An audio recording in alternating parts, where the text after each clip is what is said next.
नमस्कार। हरियाणा में पानीपत के पास खांडरा एक गांव, खांडरा गांव में किसान का घर, चोपड़ा फैमिली, और इस किसान के घर में सबसे छोटा बच्चा, सबका लाडला, और जिससे काम कम करवाया जाता, जिसको खिलाया पिलाया खूब जाता, घी, परांठे, खाने पीने की हर सहूलत, और उसके साथ साथ धीरे धीरे, पर काम कोई नहीं। बच्चे का ना खेत में काम, ना स्कूल में कोई गेम, बस स्कूल से आना, मस्तियां, पेट भर के खाना, शाम को कभी कभार खेलने चले जाना और दोबारा वापस फिर रात को दबा के खाना। और छोटे बच्चे का वो पैम्पर्ड चाइल्ड होता है ना, लगातार उसका इस तरह से उसका परवरिश चल रही थी। और एक बार वो लड़का थोड़ा सा जब भारी हो गया शरीर, और भारी शरीर का लड़का, और एक दिन नए कपड़े पहने हुए, सफेद कुर्ता पजामा पहना हुआ, और सफेद कुर्ता पजामा पहन के वो अपने दोस्तों के सामने, छोटा सा बच्चा अपने दोस्तों के सामने बाहर जा रहा है। पर उम्र अच्छी हो गई है, और दोस्तों के साथ बाहर गया, और दिखने में जो भारी लग रहा था, और जैसे ही कुर्ता पजामा दिखाया, अपना स्पार्कलिंग वाइट कुर्ता पजामा, और जब जैसे ही उसके सामने आया तो लोगों ने, दोस्तों ने सरकास्टिक से एक कमेंट किया, और भाई सरपंच जी आ गए, ये देखो सरपंच जी आ गए। क्यों? क्योंकि सरपंच उनके गांव में थोड़े से भारी थे और वो भी सफेद कुर्ता पजामा पहनते थे। तो जिस ढंग से बच्चों ने सरपंच जी, सरपंच जी, सरपंच जी, और दूसरे लड़कों ने ले भाई सरपंच आ गया, ले भाई सरपंच जी आ गए, ऐसे 3 4 5 6 6 7 बार ऐसा कहा। इस बच्चे को लग गई बड़ी जबरदस्त, और वो लगभग रोते हुए, जिस तरह से बच्चे छेड़ रहे थे, वो लगभग रोते हुए अपने घर वापस आया। और ही वाज लिटरली क्राइंग, और मदर को बोल रहा है, अपने पापा को बोल रहा है, ताऊ जी को बोल रहा है, चाचू को बोल रहा है, भाई मुझे आज छेड़ा। और चाचू का नाम भीम चोपड़ा, पिताजी का नाम सतीश चोपड़ा, और वो उनकी बात सुन रहे हैं। पहले तो उन्होंने लाइटली लिया, और फिर उसके बाद लाइटली लेने की बजाय उन्होंने कहा, अच्छा चलो कोई बात नहीं, कल इलाज करते हैं। अच्छा, इसको दिमाग में था कि कल जाएंगे और मेरे बच्चों, मेरे साथ के जो साथी हैं, उनकी अब खिंचाई होगी। पर चाचू ने, चाचा भीम ने, और पिताजी ने, सतीश ने, उन्होंने क्या किया, चल ग्राउंड में चल, तुम्हें तुम्हारे शरीर के कारण कह रहे हैं ना, इसीलिए तुम्हें छेड़ते हैं ना, यही तुम्हें बुरा लगा ना, why do you feel insecure? तू घर में से स्टेडियम में जा, और ये जो ग्राउंड है इसके चक्कर लगाया कर। जब अच्छे खासे चक्कर लगाएगा, शरीर फिट होगा, पतला होगा, अपने आप पर्सनैलिटी निखर के बाहर आ जाएगी। इतना सा तो काम है, खाता पीता है, क्यों नहीं चक्कर लगा सकता? दौड़ना, अच्छी एक्सरसाइज करना। और उसके बाद वो एक्सरसाइज तो कर रहा है, पर एक्सरसाइज करते करते उसने देखा उस स्टेडियम में बहुत सारे अलग अलग अलग अलग एथलेटिक्स गेम्स हो रही हैं, बहुत सारे कोच हैं, और वो अलग अलग टीम्स को तैयारी करवा रहे हैं, छोटी छोटी एथलेटिक्स की गेम्स को। तो इसने ना एक एक गेम में, जैसे थोड़ा सा स्टेमिना बना, तो एक एक गेम में ट्राई करना शुरू किया। एक बार दौड़ने में स्प्रिंट लगा दी, कभी कुछ अलग अलग अलग अलग गेम्स में कर दिया, कभी बाधा दौड़ and all that, hurdle race वगैरह। और एक दिन वो जेवलिन के खेमे में घुस गया, और जैसे वो जेवलिन के खेमे में घुसा, तो वहां पर जब इसकी बारी आई, हाँ भाई तू फेंक के देख, तू भाला फेंक के देख, तू भाला फेंक के देख, तू जेवलिन थ्रो कर।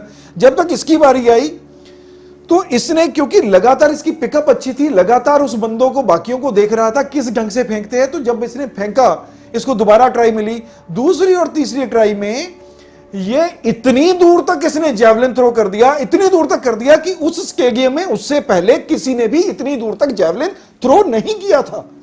और एकदम से कोच के ध्यान में आया, he is an extraordinary boy, he has an golden arm. इसकी बाजू में जो पार है वो डिफरेंट है, इसके कदमों की जो चाल है वो डिफरेंट है, इस पे काम होना चाहिए। और इसको थोड़ा सा मोटिवेट किया, इसको भी लगा, क्योंकि लगातार एक्सरसाइज करता था, इसको भी लगा। और ये लगातार एक सीधा साधा लड़का, कम इच्छाएं रखने वाला लड़का, और लगातार काम करते करते करते करते कहां तक पहुंचा? सिर्फ जो बच्चा अपना पेट कम करने के लिए गया था, अपने आप को पतला करने के लिए गया था, अलग अलग गेम्स में देखते हुए फिर अपनी एक गेम में अपनी पहचान देखी, कहां बन सकता है, छोटे छोटे टूर्नामेंट्स में भाग लेना शुरू किया, स्कूल में भाग लेना शुरू किया, आगे चलता गया चलता गया चलता गया, और आज टोक्यो ओलंपिक में नीरज चोपड़ा, भारत का नीरज चोपड़ा, पानीपत के पास खांगरा गांव का, सतीश का बेटा, भीम का भतीजा, वही नीरज आज सर्वश्रेष्ठ जैवलिन थ्रोअर बना 2020 में टोक्यो ओलंपिक में। कैसे पहुंचा, कब पहुंचा? जब से इसका एक साथी है जिसने 15 दिन लगातार बेंगलुरु में इसके साथ तेजस्विन ने इसके साथ गुजारे थे। तेजस्विन बोलता था he was not a professional, वो कुछ भी बड़ी, बस इसके दिमाग में क्या था, मैंने भाला फेंकना, मैं और दूर फेंकूंगा, मैं जैवलिन और थ्रू फेंकूंगा, मैं और बड़ी थ्रो करूंगा। पर आज जब हम उससे बात करते थे थोड़ी देर पहले से, he was continuously, he was thorough professional. मैंने किस किस ढंग से, मैंने कौन कौन सी टेक्निक इंप्रूव करी, उसके पास जैवलिन थ्रो और उसके अलावा बात करने के लिए कुछ स्टफ ही नहीं होता था। तेजस्वी वॉज शेयरिंग कि मैं जब भी उनसे बात करता था, he was really a good fellow. जब भी मैं नीरज से बात करता हूं तो वो एकाग्रचित्त है, अपने ही लक्ष्य के प्रति एकाग्रचित है। He is totally focused about his लक्ष्य, अबाउट हिज गोल। उसे पता है मैंने कौन सी बात करनी है। कोई भी इधर उधर की बातें हो रही हो तो उसके साथ वो बातें नहीं हो सकती, क्योंकि उन बातों का वो जवाब ही नहीं देता। He is so concentrated, so focused कि उसके साथ सिर्फ एक ही बात उसे समझ आती है, ये मेरा लक्ष्य। और स्वामी विवेकानंद की बात समझ आती है, लक्ष्य तक रुके बिना, लक्ष्य तक पहुंचे बिना पथ में पथिक विश्राम कैसा। Rise awake and stop not till the desired goal is reached. उठो, जागो और अपने लक्ष्य की प्राप्ति तक रुको मत। और वो बच्चा जो मोटा शरीर वाला सरपंच जी नाम से जाना जाता था, आज जब वो वापस आया अपने खांगरा गांव में, पानीपत में, सभी ने, अब जो सभी का बुलाने का ढंग था वो क्या था, सरपंच जी आ गए, इस सरपंच ने हमारी पगड़ी ऊंची कर दी, हमारी छाती चौड़ी कर दी, हमारा सिर ऊंचा कर दिया। क्यों हुआ? इससे सीखने वाली बात क्या है? जब ग्राउंड में गया तब पतले होने के लिए गया था, लक्ष्य लगातार बढ़ता गया, मैं और खेले भी खेल सकता हूं, लक्ष्य और खेले खेलने तक का था। उसके बाद क्या था, मैं इसके बाद और आगे, मेरी एक खेल में कहां, मैं एक खेल में अच्छा कैसे कर सकता हूं, कौन सी खेल में कर सकता हूं। तो दैट मींस अपना एरिया पहचानना, अपना फोटे देखना, मैं किस में अच्छा हूं, अपनी क्वालिटीज देखना, अपने आप को पहचानना, अपनी स्ट्रेंथ्स को देखना, अपनी वीकनेसेस को देखना, अपॉर्चुनिटीज कहां पे हैं। और वो देखते देखते उसे बाद में पता चला कि मैं इस पे हूं, मेरी स्ट्रेंथ ये है, जैवलिन थ्रो। और उसके बाद अपना पूरा जीवन झोंक दिया, अपनी पूरी ऊर्जा लगा दी, पूरी तरह उसमें झोंक दिया अपने आप को, और कहां तक पहुंचा, सर्वश्रेष्ठ, the best thrower of the world. कैसे हुआ? लगातार जब पहले अपना फोटे देखा, अपना लेवल देखा, अपनी स्ट्रेंथ देखी, और उसके बाद जब डिसाइड किया तो एक लक्ष्य निर्धारण किया, और उसके बाद पूर्णतया पूरी तरह फोकस होके अपने लक्ष्य की तरफ लगा दिया। आज नीरज चोपड़ा ने हम सभी का नाम ऊंचा किया। मेरे जितने भी फ्रेंड्स हैं जो इस नीरज चोपड़ा की इतनी साधारण सी बात को समझ पाए, वो अपने बच्चों के साथ शेयर करें।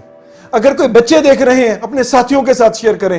टीचर्स देख रहे हैं तो अपने साथी टीचर्स के साथ शेयर करें, अपने स्टूडेंट्स के साथ शेयर करें। भारत में पॉजिटिविटी लाएं, भारत में सकारात्मकता लाएं, भारत में ऊर्जा लाएं। ये एक ऐसा साल था जिसमें ओलंपिक 7 मेडल्स हमारे पास आए, और आज तक का सबसे बड़ा साल, सबसे बड़ा ओलंपिक हमारे लिए भारत में ये था, 7।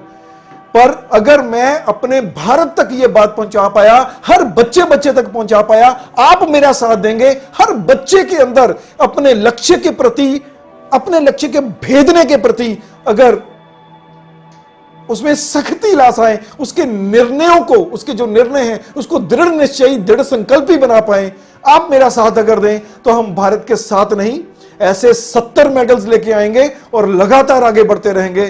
कृपया साथ देते रहिए और अपने भारत के भविष्य को जागृत करते रहिए। Thank you so much.